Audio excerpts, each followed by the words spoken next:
Hi hello നമസ്കാരം. എൻ്റെ ഏറ്റവും പുതിയ വീഡിയോയിലേക്ക് എല്ലാവർക്കും സ്വാഗതം. എൻ്റെ യൂട്യൂബ് ചാനലിന് അത്ര ഫോളോവേഴ്സോ സബ്സ്ക്രൈബേഴ്സും ഇല്ല.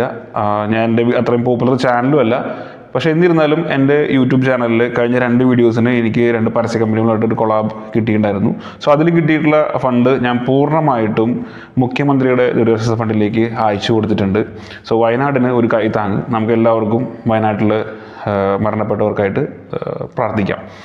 സോ ഇന്നത്തെ വീഡിയോയിൽ കിട്ടുന്ന റവന്യൂ എന്തായാലും എൻ്റെ യൂട്യൂബ് ചാനലിൽ മോണിറ്റൈസേഷൻ സ്റ്റാർട്ട് ചെയ്തിട്ടില്ല. പക്ഷേ ഈ വീഡിയോ റീച്ച് കിട്ടുകയാണെന്നുണ്ടെങ്കിൽ എൻ്റെ ഈ പറഞ്ഞ ഇതിന് മോണിറ്റൈസേഷൻ സ്റ്റാർട്ട് ചെയ്യും. സോ എനിക്ക് യൂട്യൂബിൽ നിന്ന് കിട്ടുന്ന എന്തൊരു വരുമാനമായാലും അത് ഞാൻ പൂർണ്ണമായിട്ടും ഇല്ലാത്തവർക്ക് കൊടുക്കുന്നതായിരിക്കും. കാരണം എനിക്ക് യൂട്യൂബ് ചാനലിൽ നിന്നുള്ള ഒരു വരുമാനത്തിൻ്റെ ആവശ്യം തീരെ ഇല്ല.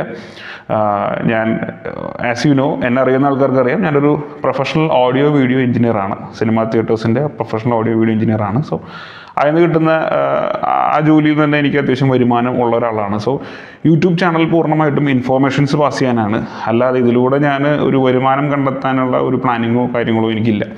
സോ എനിക്ക് ഈ വീഡിയോയിൽ നിന്ന് അല്ലെങ്കിൽ ഈ യൂട്യൂബ് ചാനലിൽ കിട്ടുന്ന പൈസ ഇപ്പോൾ വയനാട് ആണ് നമ്മുടെ നാട്ടിൽ ഒരു ദുരന്തമായിട്ട് നിൽക്കുന്നത്. സോ ഇനിയും കിട്ടുന്ന എമൗണ്ടുകൾ സാധാരണക്കാർക്ക് നൽകും.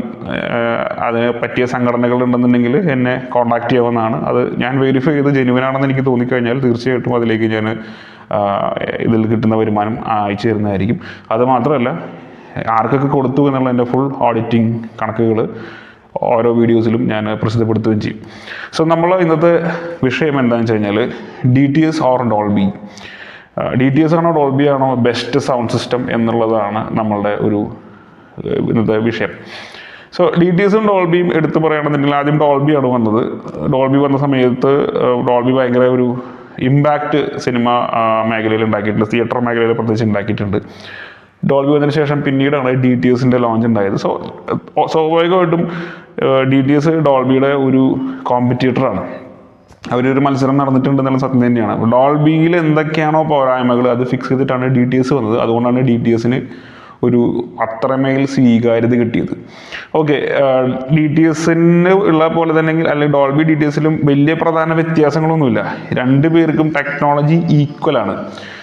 അവർ പ്രൊവൈഡ് ചെയ്യുന്ന ഇപ്പോൾ DTS HD എന്ന് പറഞ്ഞ പോലെ തന്നെ ഡോൾബി ട്രൂ HD ഉണ്ടായിരുന്നു. ഇപ്പോൾ ഡോൾബിയുടെ പ്രോലോജിക് വന്ന സമയത്ത് DTSൻ്റെ മറ്റേ ഹൈ റെസൊല്യൂഷൻ മാസ്റ്റേർഡ് ഓഡിയോ എന്ന് പറഞ്ഞ സംഭവം ഉണ്ടായിരുന്നു. സോ ഈക്വലായിട്ട് തന്നെയാണ് മുന്നോട്ട് പോയിരുന്നത്. പിന്നീട് ഒരു സമയത്ത് ഞാൻ കേരള മാർക്കറ്റ് എടുക്കുകയാണെന്നുണ്ടെങ്കിൽ ഈ ഫിലിം പ്രൊജക്ടറുകളുടെ കാലത്തൊക്കെ DTS എന്ന് പറയുന്നത് ഒരു തരംഗമായിരുന്നു. ഡോൾബിനേക്കാളും വലിയ ഒരു സ്വീകാര്യത നമ്മുടെ കേരള മാർക്കറ്റിൽ കിട്ടിയിട്ടുണ്ട്. ഹോളിവുഡ് സിനിമകൾ ഒരുപാട് DTSൽ വന്നിട്ടുണ്ട്. സോ പിന്നീട് ഈ DTS എന്ന് പറഞ്ഞ പേര് അപ്രത്യക്ഷമായിപ്പോയി. ഡിജിറ്റലിലേക്ക് നമ്മുടെ തിയേറ്റേഴ്സ് മാറിയതിന് ശേഷം DTSൻ്റെ പേര് നമ്മൾ പിന്നെ കേട്ടിട്ടേ ഇല്ല. വളരെ റയറായിട്ട് മാത്രമേ DTS എവിടെ ഉപയോഗിക്കുന്നില്ല എന്നുള്ളൊരു ഇതിലേക്ക് എത്തി.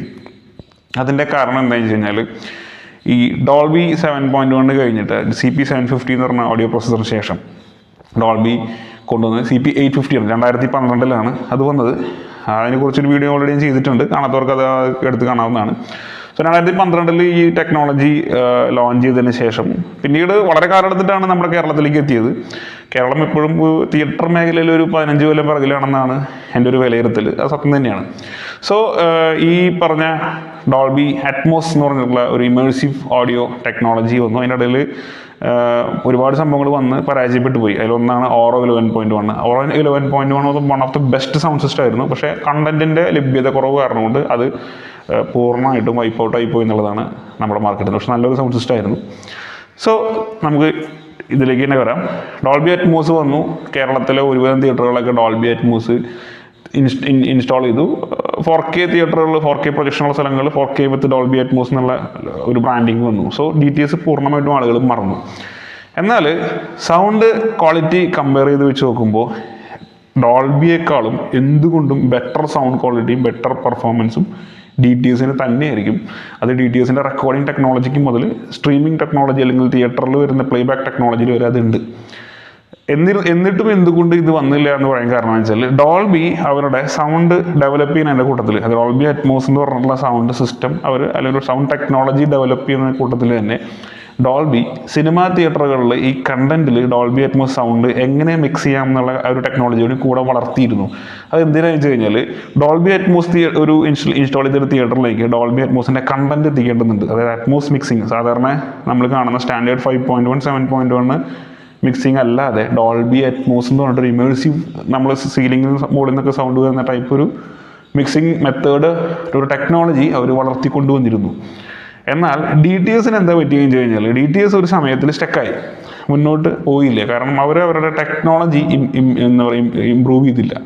സോ അത് ഡോൾബിക്ക് ഭയങ്കര ഒരു പ്ലസ് കിട്ടി. ഡോൾബി നല്ല രീതിയിൽ കയറി മുകളിലേക്ക് പോയി. പിന്നെ വളരെ കാലങ്ങൾക്ക് ശേഷം DTS X എന്ന് പറഞ്ഞിട്ടുള്ള ഒരു ടെക്നോളജി ലോഞ്ച് ചെയ്തു, similar to Dolby Atmos. Dolby അറ്റ്മോസിൽ എന്തൊക്കെ പറയുന്നുണ്ടോ അതൊക്കെ DTS Xലും അവൈലബിൾ ആണ്. DTS Xും ഡോൾബി അറ്റ്മോസും ഉള്ള കമ്പാരിസൺ വീഡിയോ ആണ് നമ്മൾ ചെയ്തുകൊണ്ടിരിക്കുന്നത്. സോ നമുക്ക് ആ വീഡിയോയുടെ പ്രധാന ഭാഗത്തിലേക്ക് കടക്കാം.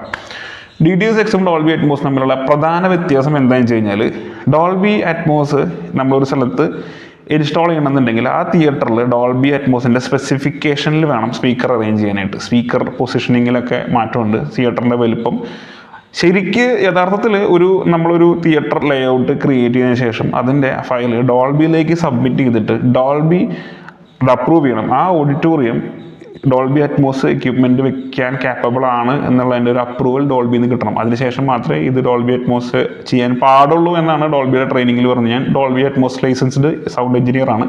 UK യിലാണ് ഞാൻ ട്രെയിനിങ് എടുത്തിട്ടുള്ളത്. സോ വിദേശ രാജ്യങ്ങളൊക്കെ ഒരു തിയേറ്റർ ചെയ്യുമ്പോൾ ഡോൾബിയിലേക്ക് ഇത് നമ്മൾ സബ്മിറ്റ് ചെയ്ത് ഡോൾബി പറയും അതിലെന്തൊക്കെ മാറ്റങ്ങൾ വരുത്തുന്നത് അവരുടെ സജഷൻസ് കൂടി എടുത്തതിന് ശേഷം ആ മാറ്റങ്ങൾ വരുത്തിയതിന് ശേഷമാണ് നമ്മൾ തിയേറ്റർ അറ്റ്മോസ് ആക്കുന്നത്. പക്ഷേ കേരളത്തിൽ ആ സംഭവങ്ങളൊന്നുമില്ല. 4 വയറെ കൂട്ടിപ്പിരിച്ച് സ്പീക്കർ വയ്ക്കുന്നു, കൊടുക്കുന്നു. ഇതാണ് സ്വാഭാവികമായിട്ട് നടന്നുകൊണ്ടിരിക്കുന്നത്. വളരെ ചുരുക്കം തിയേറ്ററുകളിൽ മാത്രം പ്രോപ്പർ ഇൻസ്റ്റലേഷൻ നടന്നിട്ടുണ്ട്. സ്റ്റിൽ ഡോൾബിയുടെ അപ്രൂവലോട് കൂടി നടന്നിട്ടുണ്ടോ എന്ന് എനിക്ക് അറിയില്ല, എൻ്റെ അറിവിലില്ല. ഡോൾബി ചിലപ്പോൾ ഉണ്ടാവുമായിരിക്കാം. പക്ഷേ ഞാൻ കണ്ടിരിക്കുന്ന ഒരു ടെക്നോളജികൾ 2 വയറെ കൂട്ടിപ്പിടിച്ച് കൊടുക്കുന്നു എന്നുള്ളതാണ്. ആർക്കും ഡോൾബി അറ്റ്മോസ് ഇൻസ്റ്റാൾ ചെയ്യും. മുകളിൽ സ്പീക്കറിൻ്റെ അറ്റ്മോസ് എന്നുള്ള ലെവലിലാണ്. ചുരുക്കം പറഞ്ഞാൽ ഞങ്ങൾ തൃശ്ശൂർക്കാരുടെ ഭാഷയിൽ പറഞ്ഞാൽ തട്ടിക്കൂട്ട് സെറ്റപ്പ് എന്നാണ് പറയുക. ഓക്കെ, കേരളത്തിലെ തിയേറ്ററുകൾ മോശമാണെന്ന് ഈ വീഡിയോ കൊണ്ട് ഞാൻ ഉദ്ദേശിക്കുന്നില്ല. ഇനി അതിൻ്റെ ഇടയിൽ ഇതും പറഞ്ഞ് കമൻറ്റ് ചെയ്യാൻ നിൽക്കണ്ട, ഫൈൻ. അപ്പോൾ ഇങ്ങനെയാണ് അതിൻ്റെ ഒരു രീതി. പക്ഷേ DTS എന്ന് പറയുമ്പോൾ DTS X എന്ന് പറയുമ്പോൾ DTS Xലേക്ക് നമ്മൾ നിലവിൽ ഓടിക്കൊണ്ടിരിക്കുന്ന തിയേറ്റർ സ്പീക്കർ പൊസിഷനിലേക്ക് മാറ്റം വരുത്തി DTS Xലേക്ക് നമുക്ക് മാറ്റാൻ പറ്റും, ഈസി ആയിട്ട് മാറ്റാൻ പറ്റും. പിന്നെ DTS Xൻ്റെ ഒരു സ്പെസിഫൈഡ് സ്പീക്കർ ലേഔട്ട് അവർക്കില്ല.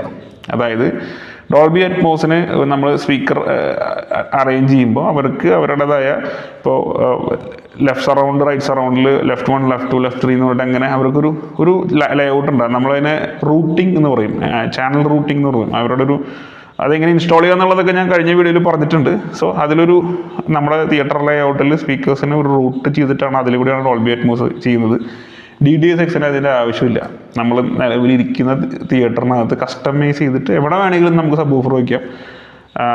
സബ്വൂഫർ വയ്ക്കാനൊക്കെ ഒരു പ്രത്യേകം ഒരു ഏരിയകളുണ്ട്. പക്ഷേ അവിടെ തന്നെ വെക്കണമെന്ന് നിർബന്ധമില്ല, നമുക്ക് എവിടേക്ക് വേണമെങ്കിൽ മാറ്റം വരുത്താം. പക്ഷേ ഡോൾബിയിൽ അത് പറ്റില്ല. ഡോൾബിയുടെ റെഫറൻസിലോടുകൂടി ഡോൾബിയുടെ സ്റ്റാൻഡേർഡിൽ തന്നെ ചെയ്യണം എന്നാണ് ഡോൾബി പറയുന്നത്. എന്നാലാണ് ആ അറ്റ്മോസിൻ്റെ എക്സ്പീരിയൻസ് കിട്ടുള്ളൂ എന്നാണ് അവർ പറയുന്നത്. അപ്പോൾ DTS X എന്ന് പറഞ്ഞാൽ നമുക്ക് ഫ്ലെക്സിബിലിറ്റിയാണ് അവരുടെ ഏറ്റവും വലിയ പ്രധാനം. അപ്പോൾ ഈ ഫ്ലെക്സിബിലിറ്റി എന്ന് പറഞ്ഞ സാധനം ഞാൻ പറഞ്ഞു, ഡോൾബിയുടെ സ്റ്റാൻഡേർഡിന് DTSന് അവരുടെ സ്റ്റാൻഡേർഡ് ഇല്ല. ഫ്ലെക്സിബിളായിട്ട് നമുക്ക് എവിടെ വേണമെങ്കിലും വയ്ക്കാം, ഇൻസ്റ്റാൾ ചെയ്യാം. രണ്ടാമത്തെ ഒരു മേന്മ എന്ന് പറയുന്നത് ഡോൾബി അറ്റ്മോസിൻ്റെ ഓഡിയോ ബിറ്റ് റേറ്റും DTS Xൻ്റെ ഓഡിയോ ബിറ്റ് റേറ്റും കൂടി കമ്പയർ ചെയ്യുകയാണെന്നുണ്ടെങ്കിൽ DTSനേക്കാൾ കുറവാണ് ഡോൾബിയുടെ ബിറ്റ് റേറ്റ്, അറ്റ്മോസിൻ്റെ ബിറ്റ് റേറ്റ്. ബിറ്റ് റേറ്റിൻ്റെ പ്രാധാന്യം എന്താണെന്ന് വെച്ച് കഴിഞ്ഞാൽ ഓഡിയോ ബിറ്റ് റേറ്റ് കൂടുന്നതനുസരിച്ചിട്ട് ഓഡിയോൻ്റെ ക്ലാരിറ്റി കൂടും. നമുക്കിപ്പോൾ Netflix, Amazon, Disney plus Hotstar പോലുള്ള OTT പ്ലാറ്റ്ഫോമുകളുണ്ട്. നമ്മളെ വീട്ടിൽ TVയിലോ AVRലോ കണക്ട് ചെയ്ത് നമ്മൾ ഹോം സിനിമയിലൊക്കെ ഇത് ഉപയോഗിക്കുന്നുണ്ട്. സ്റ്റിൽ ബ്ലൂറേ ഡിസ്കുകൾ ഇവിടെ നിലനിൽക്കുന്നുണ്ട്. സോ നമുക്ക് ഓവർ ദ ടോപ്പ് ഒരു കണ്ടൻറ്റ് വീട്ടിലേക്ക് നെറ്റ് വഴി വരുമ്പോൾ എന്തുകൊണ്ടാണ് ബ്ലൂറേ പ്ലെയറുകളും ബ്ലൂറേ ഡിസ്കുകളുടെയും പ്രാധാന്യം എന്ന് നിങ്ങൾ ചിന്തിച്ചിട്ടുണ്ടോ? എന്തുകൊണ്ടാണെന്ന് വെച്ച് കഴിഞ്ഞാൽ ബ്ലൂറേ ഡിസ്കുകളിൽ വരുന്ന ഓഡിയോ ബിറ്റ് റേറ്റ് കൂടുതലായിരിക്കും. ഈ നമ്മൾ ഇൻ്റർനെറ്റ് സ്ട്രീമിംഗ് പ്ലാറ്റ്ഫോമുകളിലെ ബിറ്റ് റേറ്റ് കുറവായിരിക്കും. അതെന്തുകൊണ്ടാണെന്ന് വെച്ചാൽ കൂടിയ ബിറ്റ് റേറ്റൊക്കെ കൂട്ടി കഴിഞ്ഞാൽ ഇതിൻ്റെ നമ്മൾ ഈ ഡൗൺലോഡിങ്ങിൻ്റെ ഇത് സൈസ് കൂടും. ചിലപ്പോൾ അത് ഈ സ്ട്രീമിങ്ങിൻ്റെ തടസ്സം വരാൻ സാധ്യതയുള്ളത് കൊണ്ടാണ് ബിറ്റ് റേറ്റ് കുറച്ചിട്ടിരിക്കുന്നത്. സോ ഒരു എക്സാമ്പിൾ പറയുകയാണെന്നുണ്ടെങ്കിൽ ഒരു അവഞ്ചേഴ്സ് എന്ന് പറയുന്ന മൂവി നമ്മൾ OTT പ്ലാറ്റ്ഫോമിൽ കാണുന്നു, അതിൻ്റെ ഒറിജിനൽ ബ്ലൂറേ ഡിസ്ക് മേടിച്ച് കാണുന്നത് രണ്ട് ക്വാളിറ്റിയാണ്. അപ്പോൾ അതുകൊണ്ടാണ് ഈ ഹോം സിനിമകളിലൊക്കെ ബ്ലൂറേ പ്ലെയർ വെക്കണം നിർബന്ധം പറയാനുള്ള കാരണം. ഫൈൻ, ഇതൊക്കെ ഈ ബിറ്റ് റേറ്റുകളൊക്കെ ഫീൽ ചെയ്യണമെന്നുണ്ടെങ്കിൽ അതിനും മാത്രമുള്ള എക്യുപ്മെൻറ്റ്സ് വീട്ടിലുണ്ടെങ്കിലേ ഫീൽ ചെയ്യുള്ളൂ. ഹെഡ്ഫോണിലൊന്നും അത് കാര്യമായിട്ടുള്ളത് ഫീൽ ചെയ്യാൻ പോകുന്നില്ല. മൊബൈൽ സിനിമ കാണുന്നവർക്ക് നോ പ്രോബ്ലം, അവർക്ക് അങ്ങനെ തന്നെ 700 MB ഡൗൺലോഡ് ചെയ്ത് കാണാം, ഇറ്റ്സ് ഫൈൻ. സോ ഇത് തന്നെയാണ് തിയേറ്ററിൽ വരുമ്പോഴും ഡോൾബിയുടെ ബിറ്റ് റേറ്റ് കുറവാണ്, അപ്പോൾ DTSൻ്റെ ബിറ്റ് റേറ്റ് കൂടുതലാണ്. DTS Xൽ സിനിമ കണ്ടിട്ടുള്ള എത്ര പേരുണ്ടെന്ന് എനിക്കറിയില്ല, കണ്ടിട്ടുള്ളവർക്ക് അറിയാൻ പറ്റും. ബേസൊക്കെ ഭയങ്കരമായിട്ട് നമുക്ക് ഫീൽ ചെയ്യും. അത് മാത്രമല്ല ഒരു റിച്ച്നെസ് അവരുടെ സൗണ്ടിൽ എപ്പോഴും ഉണ്ടാവും, ഒരു പവർഫുൾ സൗണ്ട് നമുക്ക് ഫീൽ ചെയ്യും. ഒരു എക്സാമ്പിൾ എടുത്ത് പറയുകയാണെന്നുണ്ടെങ്കിൽ ഒരു റെക്കോർഡിങ് എക്സാമ്പിളാണ്. ഈ റീസെൻ്റ്ലി ദേവദൂതൻ എന്ന് പറഞ്ഞ സിനിമ റീമാസ്റ്റർ ചെയ്തിട്ട് കൊണ്ടുവരുന്നുണ്ടായി, 4K റീമാസ്റ്റർ ചെയ്ത് കൊണ്ടുവരുന്നുണ്ടായി. ദേവദൂതൻ 6 ട്രാക്ക് സൗണ്ടിലാണ്, DTSലാണ് അത് പണ്ട് 6 ട്രാക്ക് അനലോഗിലാണ് അത് റെക്കോർഡ് ചെയ്തിട്ടുള്ളത്. നല്ല ഒറിജിനൽ നല്ല ഇതിലാണ് റെക്കോർഡ് ചെയ്തിരുന്നത്. ദേവദൂതൻ അന്ന് പരാജയപ്പെട്ടു, പക്ഷേ ഇന്ന് റീസെൻ്റ്ലി തിയേറ്ററുകൾ വന്നപ്പോൾ ഭയങ്കര ഹിറ്റായിട്ട് ഓടി. അത് 2 ആഴ്ചയ്ക്ക് മേലേക്ക് തിയേറ്ററുകൾ ഓടി. എനിക്ക് തോന്നുന്നു ഇപ്പോഴും ചില തിയേറ്ററുകൾ ഇതിപ്പോൾ ഓടുന്നുണ്ടെന്നാണ്.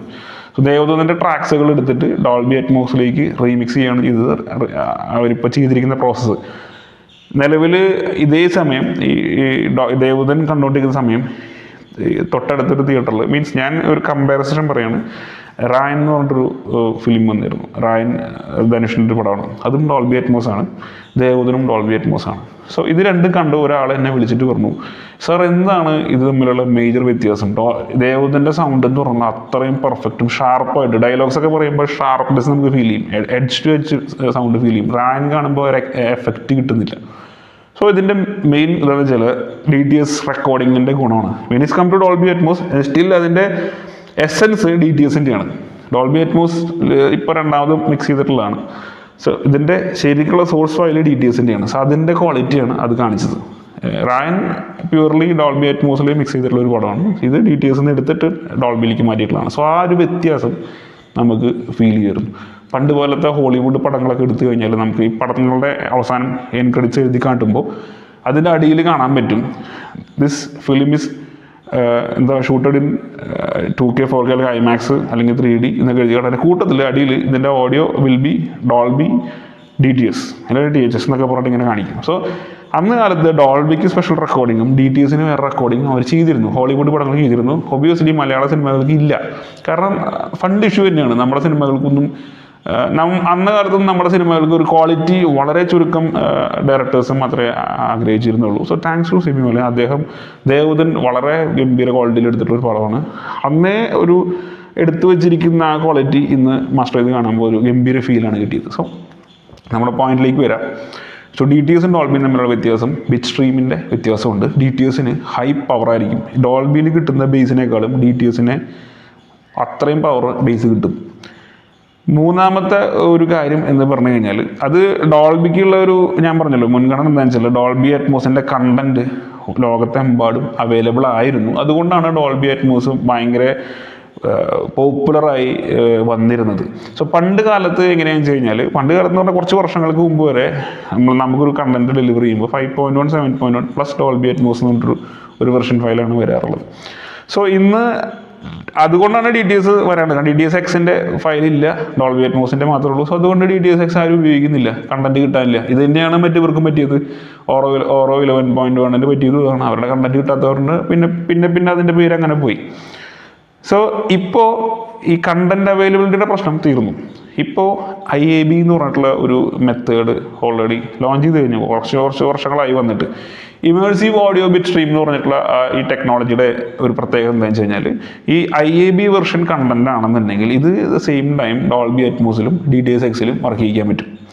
സോ രണ്ട് DTSനും ഡോൾബിക്കും കൂടി ഒറ്റ മിക്സിംഗ് എന്നാണ് ഇതിൻ്റെ ഒരു യൂണിവേഴ്സൽ മിക്സിംഗ് ടെക്നോളജിയാണ് IAB, audio immersive audio bit stream എന്നാണ് പറയുന്നത്. സോ ഈ ഒരു പ്രശ്നം വന്നതോട് കൂടിയിട്ട് DTS Xൻ്റെ കണ്ടന്റ് ലഭ്യതയുടെ പ്രശ്നം തീർന്നു. സോ ഇത് രണ്ടും കൂടി കമ്പയർ ചെയ്യുമ്പോൾ ഉള്ള കമ്പാരിസൺ, ഞാൻ DTS Xൻ്റെ വലിയൊരു ഫാനാണ്. കാരണം എന്താണെന്ന് വെച്ച് കഴിഞ്ഞാൽ ഞാൻ DTS Xൽ സിനിമ കണ്ടിട്ടുള്ള എക്സ്പീരിയൻസ് കൊണ്ടാണ്. ആ സൗണ്ടിൻ്റെ ആ പണ്ട് കാലത്ത് തിയേറ്ററിൽ കിട്ടുന്ന ഒരു വാവ് ഫീല് ഒരിക്കലും ഇപ്പോൾ കിട്ടുന്നില്ല എന്നുള്ള ഒരു പരാതി നിലവിലുണ്ട്. ആളുകളൊക്കെ പറയാറുണ്ട് എന്തുകൊണ്ട് കിട്ടുന്നില്ല. ഇതാണ് പ്രശ്നം. ഡോൾബി മോശം സൗണ്ടാണെന്ന് ഞാൻ എവിടെയും പറഞ്ഞിട്ടില്ല. ഡോൾബി ഒരു നല്ല സൗണ്ടാണ്. ഇതൊരു കമ്പയറിങ് വീഡിയോ ആണ്. So DTS is the best sound. കിട്ടാവുന്നതിൽ നമ്മളുടെ ഒരു ഫീലിന്, നമ്മുടെ ഒരു ടേസ്റ്റ് ഓഫ് വാച്ചിങ്ങിന് DTS ആണ് the best sound. DTS X. So DTS X ഇപ്പോൾ മുമ്പ് വന്ന സമയത്ത് GDCയിലും മാത്രമേ എടുത്തിരുന്നുള്ളൂ. പിന്നെ അത് ബാർക്കോൻ്റെ തന്നെ ആൽക്കമി എന്ന് പറഞ്ഞൊരു സെർവറുണ്ട്, ICMPX. ഞാനൊരു 600 മേലെ ഇൻസ്റ്റാൾ ചെയ്തിട്ടുണ്ട് സൗദി അറേബ്യയിലെ മൂവി സിനിമാസിന് വേണ്ടിയിട്ട്. ഒരു 600 സംതിങ്ങിന് അടുത്ത് ഇൻസ്റ്റാൾ ചെയ്തിട്ടുണ്ട്. അവിടെ കംപ്ലീറ്റ് ICMPX ആണ് അവരുടെ. ഡോൾബി അറ്റ്മോസ് DTS X ഇല്ല, ഡോൾബി അറ്റ്മോസ് ആണ്. പക്ഷേ ആ സെർവറിനകത്ത് DTS X സപ്പോർട്ട് ചെയ്യും. പിന്നെ ക്രിസ്റ്റിയുടെ IMB ഉണ്ട്, അതിനകത്ത് DTS X സപ്പോർട്ട് ചെയ്യും. സോ ഡോൾബി അറ്റ്മോസിൻ്റെ ഒരു പ്രത്യേകത എന്താ വെച്ച് കഴിഞ്ഞാൽ, ഡോൾബി അറ്റ്മോസ് ഒരുവിധം എല്ലാ IMBകളും എല്ലാ സിനിമ പ്ലേയേഴ്സിലും അത് സപ്പോർട്ട് ചെയ്യുമായിരുന്നു. കാരണം അത് മുമ്പേ വന്നിട്ടുള്ള ഒരു സ്വീകാര്യതയുടെ ടെക്നോളജി ആയതുകൊണ്ട് എല്ലാവരും അതിലേക്ക് അപ്ഡേറ്റ് ആയി കഴിഞ്ഞിരുന്നു. സോ DTS X വെച്ച് കയറി വരികയാണ്. സോ നമ്മുടെ നാട്ടിൽ ഒരു ടെക്നോളജിയുടെ ഒരു ഡെപ്ത് മനസ്സിലാക്കാതെ അവൈലബിലിറ്റി, ആക്സസിബിലിറ്റി അത് നോക്കിയിട്ടാണ് തിയേറ്റേഴ്സ് ഇൻസ്റ്റാൾ ചെയ്യുന്നത്. അല്ലാതെ ഇതിനെപ്പറ്റി അത്ര അറിവുണ്ടായിട്ടൊന്നും പലരും ഇൻസ്റ്റാൾ ചെയ്യുന്നില്ല. സിനിമ ഓണേഴ്സ് ആണെങ്കിലും എൻജിനീയേഴ്സ് ആണെങ്കിലും പലരോട് ഞാൻ DTS X എന്തുകൊണ്ട് ഞാൻ ചോയ്സ് വയ്ക്കുമല്ലോ. ഇപ്പോൾ നമ്മളൊരു തിയേറ്റർ ചെയ്യുന്ന സമയത്ത് എഞ്ചിനീയറോടാണെങ്കിലും ആരോട് ചോദിച്ചത്, നിങ്ങൾ why don't you think about another sound എന്ന് ചോദിച്ചു കഴിഞ്ഞാൽ അവർക്ക് 2 ഓപ്ഷനേ പറയാനുള്ളൂ. ഒന്നില്ലെങ്കിൽ 7.1 അല്ലെങ്കിൽ ഡോൾബി അറ്റ്മോസ്. ഇതല്ലാതെ അതിൻ്റെ അപ്പുറത്തേക്ക് സംസാരിക്കേണ്ട പോലും ഇല്ല. സോ ഞാൻ ചോദിച്ചു, DTS X എന്ന് പറഞ്ഞിട്ടുള്ള ഒരു ഗംഭീര സൗണ്ട് സിസ്റ്റം ഉണ്ടായിട്ടും എന്തുകൊണ്ട് നിങ്ങൾ ചെയ്യുന്നില്ല എന്ന് ഞാൻ ചോദിച്ചിരുന്നു. ഇതിൻ്റെയൊക്കെ പ്രശ്നം എന്താണെന്ന് വെച്ച് കഴിഞ്ഞാൽ അറിവില്ലായ്മ എന്നുള്ളതാണ്, അജ്ഞത എന്ന് പറയില്ല. അതുകൊണ്ടാണ് ഇവരൊന്നും ചെയ്യാത്തത്. സോ വൺസ് നിങ്ങൾക്ക് എപ്പോഴും ചാൻസ് കിട്ടുകയാണെന്നുണ്ടെങ്കിൽ DTS X എവിടെയെങ്കിലും ചെയ്തിട്ട് അവിടെ സിനിമ കാണാൻ, ഇപ്പോൾ അത് കണ്ടൻറ്റിൻ്റെ വിഷയമില്ല, IAB കണ്ടൻ്റ് ആണെങ്കിൽ DTS X എടുക്കും. സോ അവസരം കിട്ടുകയാണെന്നുണ്ടെങ്കിൽ തീർച്ചയായിട്ടും നിങ്ങളത് ഉപയോഗപ്പെടുത്തുക. സോ നിങ്ങൾക്ക് സിനിമാ തിയേറ്ററിൽ സൗണ്ട് സിസ്റ്റം ഓർ പ്രൊജക്ടർ എന്തെങ്കിലും സിസ്റ്റം ഇൻസ്റ്റാൾ ചെയ്യണമെന്നുണ്ടെങ്കിലും നിങ്ങളുടെ സിനിമാ തിയേറ്റർ പൂർണ്ണമായും ഓട്ടോമാറ്റിക്കലി വർക്ക് ചെയ്യണം. ഫിലിം ഓപ്പറേറ്റർ ഇല്ലാതെ ഓട്ടോമാറ്റിക്കലി വർക്ക് ചെയ്യിക്കണം. ഇത്തരം കാര്യങ്ങൾക്കും നിങ്ങൾക്ക് എന്നെ ബന്ധപ്പെടാവുന്നതാണ്. സോ എൻ്റെ ഈ വീഡിയോ നിങ്ങൾക്ക് ഇഷ്ടപ്പെട്ടു എന്ന് ഞാൻ വിചാരിക്കുന്നു. നിങ്ങളുടെ കമൻറ്റുകളും അഭിപ്രായങ്ങളും ഇതിനിടയിൽ എഴുതുക. കുറേ ആൾക്കാർ എന്നോട് ഇതിനെപ്പറ്റി വീഡിയോ ചെയ്യാമെന്നൊക്കെ പറയുന്നുണ്ട്. സോ DTS Xനെ പറ്റിയിട്ട് ഒരു വീഡിയോ ചെയ്യുന്ന എല്ലാവരും പറയുന്നുണ്ട്. ഓറോ 11.1 പറ്റിയിട്ടൊക്കെ വീഡിയോ ചെയ്യണമെന്ന് പറയുന്നുണ്ട്. സോ തീർച്ചയായിട്ടും എൻ്റെ സമയക്കുറവ് കൊണ്ടാണ് ഞാനതൊന്നും ചെയ്യാത്തത്, വീഡിയോസ് ചെയ്യാത്തത്. സോ എനിക്ക് സമയം കിട്ടുമ്പോൾ ഞാനിത് ഷൂട്ട് ചെയ്ത് നല്ല രീതിയിൽ ഒരു വീഡിയോ ആക്കിയിട്ട് പല സംഭവങ്ങളായിട്ട് ഇനിയും വരുന്നതായിരിക്കും. സോ നമുക്ക് ലെറ്റ്സ് പ്രേ ഫോർ വയനാട്. വയനാട്ടിൽ ഉണ്ടായത് വലിയൊരു ലോസ് തന്നെയാണ്. സോ നിങ്ങളെല്ലാവരും മുഖ്യമന്ത്രിയുടെ ദുരിതാശ്വാസ ഫണ്ടിലേക്ക് തീർച്ചയായിട്ടും നിങ്ങളെ കൊണ്ടാവുന്ന ഒരു എമൗണ്ട് കൊടുക്കണം എന്ന് ഞാൻ പറയുകയാണ്. സോ അതിനോടുകൂടി ഒരു കാര്യം കൂടി പറയാനുണ്ട്. ഒരു ഫേമസ് യൂട്യൂബറായിട്ടുള്ള മിസ്റ്റർ ചെകുത്താൻ, അവരുടെ കറക്റ്റുള്ള പേര് എനിക്ക് അലക്സ് എന്നാണെന്ന് തോന്നുന്നു. സോ അദ്ദേഹം ഇപ്പോൾ പോലീസ് റിമാൻഡിലൊക്കെ പോയി പ്രശ്നങ്ങളൊക്കെ ഉണ്ടായിരുന്നു. അത് മോഹൻലാൽ ഈ യൂണിഫോം ഇട്ട് അവിടെ വന്നതുകൊണ്ടാണ്, അല്ലെങ്കിൽ അതിൻ്റെ പേരും പറഞ്ഞിട്ടാണ് ഇഷ്യൂ ഉണ്ടായത്. സോ മനസ്സിലാക്കേണ്ട കാര്യം, ഇപ്പോൾ ഇങ്ങനത്തെ കാര്യങ്ങളൊന്നും ചർച്ച ചെയ്യേണ്ട ആവശ്യമില്ല. നമ്മുടെ നാട്ടിലൊരു ഡിസാസ്റ്റർ നടന്നുകൊണ്ടിരിക്കുമ്പോൾ അവിടേക്ക് ഇപ്പോൾ മോഹൻലാലിനെ പോലുള്ള ഒരു വ്യക്തി അവിടെ എത്തിപ്പെടുക എന്നുള്ളത് തന്നെ വലിയ കാര്യമാണ്. നമുക്കറിയാം മോഹൻലാൽ എന്ന് പറഞ്ഞു കഴിഞ്ഞാൽ അത്രയും ബിസി ആയിട്ടുള്ളൊരു മനുഷ്യനാണ് അയാൾ അവിടെ എത്തിപ്പെട്ടു എന്നുള്ളത്.